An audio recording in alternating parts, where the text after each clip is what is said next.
आप इसे बढ़िया समझ लीजिए और इसे अपने कॉपी में लिख लीजिएगा, क्योंकि अब आने वाले बहुत से एग्जाम में पेरिस ओलंपिक से सवाल पूछा जाएगा। तो देखिए साहब, सवाल ये कह रहा है कि पेरिस ओलंपिक में भारत के कितने खिलाड़ी भाग लिया। अब ये 2024 में पेरिस जो ओलंपिक हुआ, 2024 में ये जो पेरिस ओलंपिक हुआ, तो इस पेरिस ओलंपिक में भारत के कुल कितने खिलाड़ी भाग लिए। तो भारत के कुल 117 खिलाड़ी भाग लिए। कितना खिलाड़ी भाग लिए? 117 खिलाड़ी भाग लिए। अब इस 117 खिलाड़ी का कंट्रोलर कौन है? तो वो है साहब भारतीय ओलंपिक समिति। वो कौन है?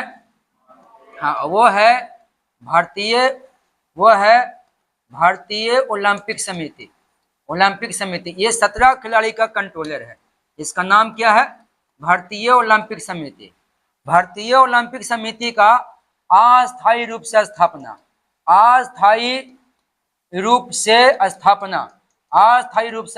1924 में हुआ। और अस्थायी रूप से जो स्थापना हुआ ना, अस्थायी रूप से जो स्थापना हुआ वो हुआ 1927 में। तो ये 117 खिलाड़ी है। 117 का कंट्रोलर कौन था?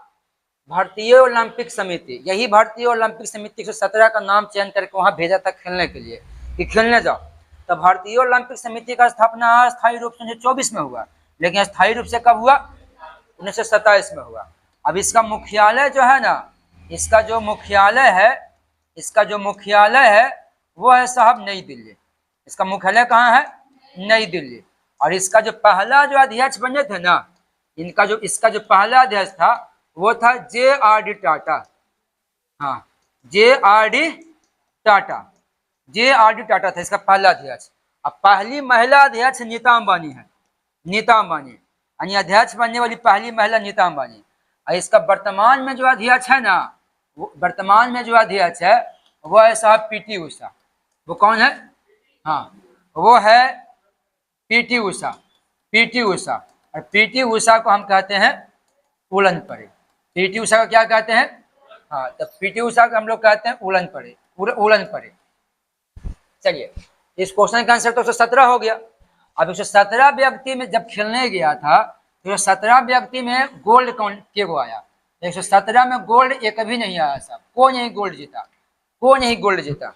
और नीरज चोपड़ा से उम्मीद था तो वो सिल्वर के पास जाके रुक गए। एगो विनीश फोगाट थी, वो गोल्ड खेलने के लिए गई तो उनको अयोग्य साबित कर दिया गया, तो गोल्ड तो आया नहीं।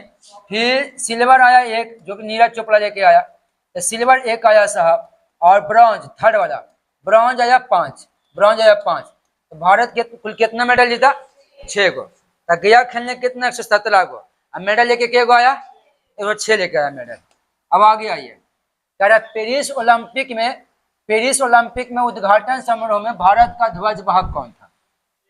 हाँ, तो पेरिस ओलंपिक में जो उद्घाटन समारोह हुआ, तो देखिएगा ये है पेरिस ओलंपिक। ये हो गया आपका पेरिस ओलंपिक। तो पेरिस ओलंपिक जो है उसका सबसे पहले उद्घाटन हुआ कहाँ? तो ये पहला ओलंपिक है जिसका उद्घाटन किसी नदी के तट पे हुआ है साहब, और वो है सिंध नदी। अब ऐसे पेरिस भी सिंध नदी के ही तट पर है। पेरिस किस नदी के तट पे है? सिंध नदी के तट पे है। और इसका जो उद्घाटन किया है ना, हाँ, तो पेरिस ओलंपिक का उद्घाटन ना, हाँ, उद्घाटन तो पेरिस ओलंपिक का उद्घाटन किस नदी के तट पे हुआ है? सिंध नदी। और ये पहला ओलंपिक है जिसका उद्घाटन किसी नदी के तट पर हुआ है, और कोई ओलंपिक का उद्घाटन नदी के तट पर नहीं हुआ है। और ये पेरिस भी सिंध नदी के तट पर है। इसका उद्घाटन करता जो है ना, वो है साहब इमैनुअल मैक्रो। ये फ्रांस के राष्ट्रपति है। ये है फ्रांस के राष्ट्रपति। तो इसका उद्घाटन कौन किया है? इमैनुअल मैक्रो किया है। अब कह रहा है कि जब पेरिस ओलंपिक का उद्घाटन समारोह हुआ था तो हर देश के वो ध्वज वाहक होता है। तो भारत का ध्वज वाहक कौन था? तो भारत का ध्वज वाहक PV सिंधु थी और शरद कमल अंशता था। तो उस हिसाब से इसका राइट आंसर कौन हो जाएगा? हाँ, ए बी दोनों हो जाएगा, क्योंकि ए भी सही है बी भी सही है, तो यानी सी हो जाएगा ऑप्शन। चलिए एक बार फिर से देखिएगा, पेरिस ओलंपिक का उद्घाटन किस नदी के तट पे हुआ? अब पेरिस कौन नदी के तट पे है? कौन नदी? हाँ, और इसका उद्घाटन कौन किया? कि कौन देश के राष्ट्रपति है? हाँ, फ्रांस का। और भारत की तरफ से ये दोनों भाग लिया। अब आगे आइएगा, आगे कह रहा है कि पेरिस ओलंपिक के समापन समारोह में भारत का ध्वज वाहक कौन है? समापन समारोह की बात हो रही है, तो समापन समारोह में भारत का ध्वज वाहक था मनु भाकर और PR राजेश। यानी इस हिसाब से इसका राइट आंसर हो जाएगा डी, मतलब ये भी सही, ये भी सही। मनु भाकर की बात करते हैं, मनु भाकर ब्रॉन्ज मेडल जीती है, और ये दो को ब्रॉन्ज मेडल जीत गई एक ही ओलंपिक में। एक ही ओलंपिक में 2 ब्रॉन्ज मेडल जीतने वाली लड़की कौन है? मनु भाकर है। इनका संबंध निशानेबाजी से साहब, इसका संबंध किससे है? हाँ, इसका जो संबंध है वो है निशानेबाजी से। अब आगे आइएगा, कह रहा है पेरिस ओलंपिक के समाप्त, तो वही क्वेश्चन है। कह रहा है कि पेरिस ओलंपिक में भारत का सेफ्टी मिशन, हाँ सेफ्टी मिशन कौन था? तो ये गगन नारंग है। कौन है? गगन नारंग।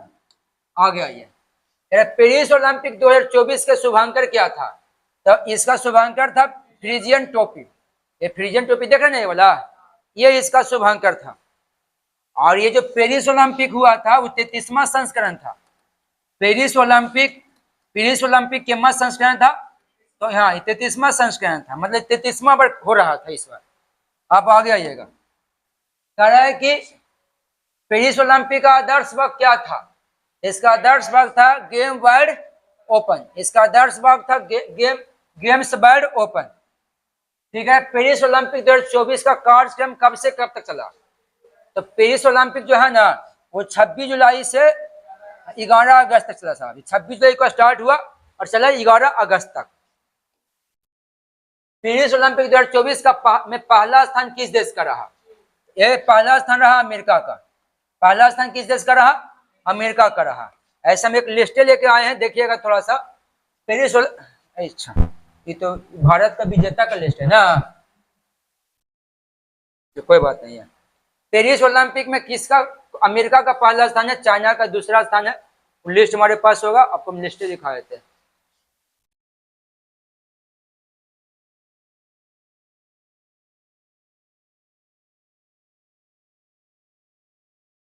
हाँ, अब देखिए पेरिस ओलंपिक में कौन देश का कितना स्थान रहा वो देखिएगा।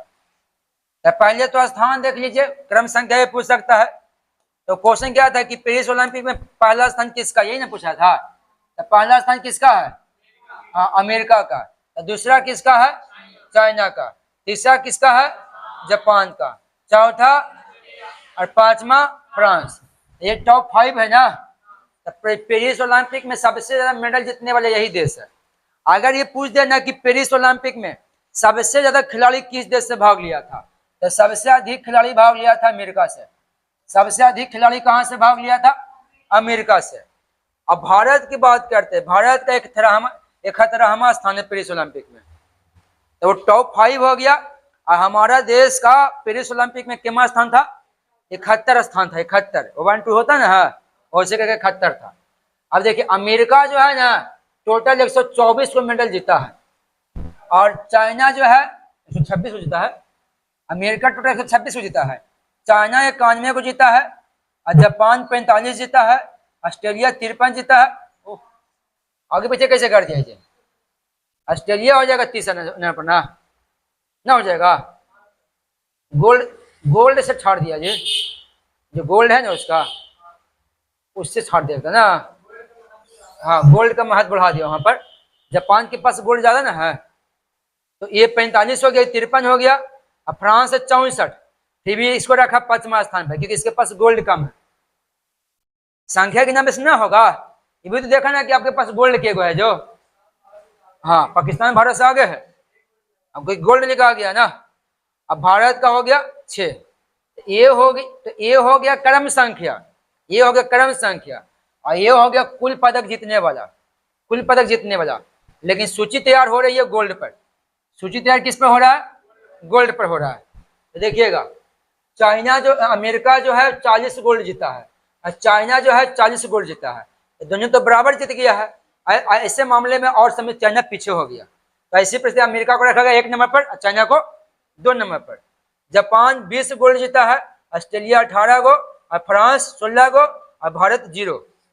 हाँ, अब सिल्वर मेडल, रजत पदक, तो अमेरिका के पास 44 को सिल्वर है साहब, लेकिन चाइना के पास 27 है, जापान के पास 12 है, ऑस्ट्रेलिया के पास 19 है, और फ्रांस के पास 26 है, और भारत के पास 1 है, और वो भी नीरज चोपड़ा। आप कांस्य पदक ब्रॉन्ज, अमेरिका के पास 42 का ब्रॉन्ज है, चाइना के पास 24 है, जापान के पास 13, ऑस्ट्रेलिया के पास 17, और फ्रांस के पास 22, और भारत के पास 5। इस तरह का है। अब आगे आइएगा,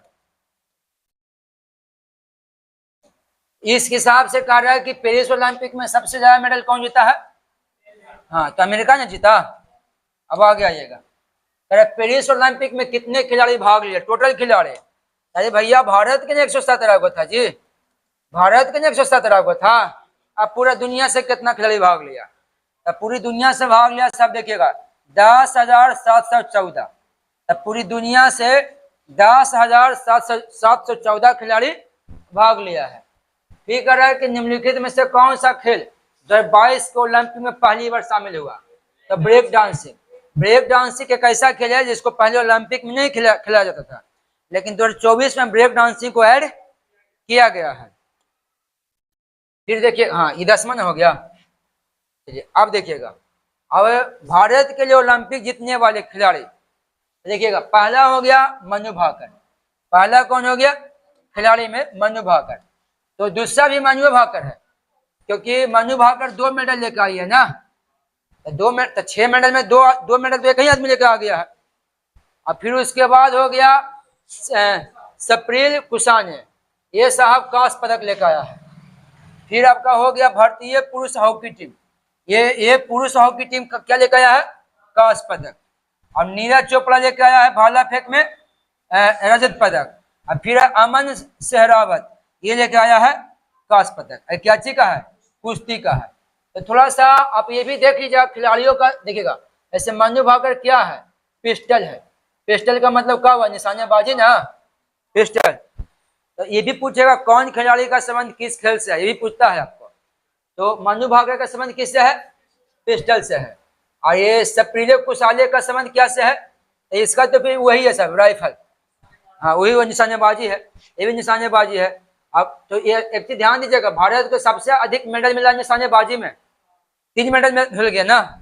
ये भी तो पूछेगा ना कि 6 को जीत के लाया, तो सबसे ज्यादा मेडल कौन क्षेत्र से आया? निशानेबाजी से। और ये पुरुष हॉकी टीम हो गया, नीरज चोपड़ा का संबंध भाला फेंक से, और अमन सहरावत का संबंध है कुश्ती से। अब कुश्ती की बात करते हैं तो कुश्ती में तो हम लोग गोल्ड मेडल लेके आ जाते हैं। हाँ, गोल्ड मेडल आया था। अरे भैया, ये जो बिनिश फोगाट थी, ये है बिनिश फोगाट। बिनिश फोगाट, ये हो गया बिनिश फोगाट। बिनिश फोगाट क्या हुआ? ये ब्रॉन्ज मेडल पार कर गई। बिनिश फोगाट था, ब्रॉन्ज मेडल इनके हाथ में आ गया। ब्रॉन्ज के बाद सिल्वर इनके हाथ में आ गया, सिल्वर भी आ गया। अब गोल्ड के लिए इनको खेलना था, गोल्ड के लिए इनको खेलना था। तो ब्रॉन्ज मेडल भी जीत गई, सिल्वर भी जीत गई, और गोल्ड मेडल खेलना था। और गोल्ड मेडल खेलने से पहले इनको वजन नाप लिया। और ये 50 केजी पर खेलती थी, ये खेलती थी 50 केजी पर। अब 50 केजी पर खेलती थी, इनका वजन हो गया 50 केजी 100 ग्राम ज्यादा। अब 100 ग्राम ज्यादा हो गया, तो ये नियम ना होता है, उस नियम से इनको आयोग ठहरा दिया गया। बोला कि आप खेल रहे हैं 50 केजी पर, आपका वजन 50 केजी 100 ग्राम हो गया। न्यूज में सुने होंगे आप लोग। तो 100 ग्राम वजन बढ़ने से, 100 ग्राम वजन बढ़ने से इनको आयोग ठहरा दिया गया। और ये ओलंपिक में आगे इनको खेलने नहीं दिया गया। अगर ये खेलते तो पक्का गोल्ड मेडल लेके आते। अब ये आगे इनको नहीं खेलने दिया, चलो भाई कोई दिक्कत नहीं, हमको सिल्वर दे दो। तो सिल्वर नहीं दिया गया। 3-4 दिन तक तो न्यूज में चला कि इनको सिल्वर कम से कम मिल जाएगा, लेकिन लास्ट होते होते पता चला कि इनको सिल्वर भी नहीं मिला, और इनको खाली हाथ भारत लौटना पड़ा। और ये पेरिस में ही ओलंपिक से संन्यास की घोषणा कर दी कि अब हम कभी ओलंपिक खेलेंगे नहीं। अगर ये भी पूछेगा कि कौन संन्यास की घोषणा किया, तो बिनिश फोगाट। अब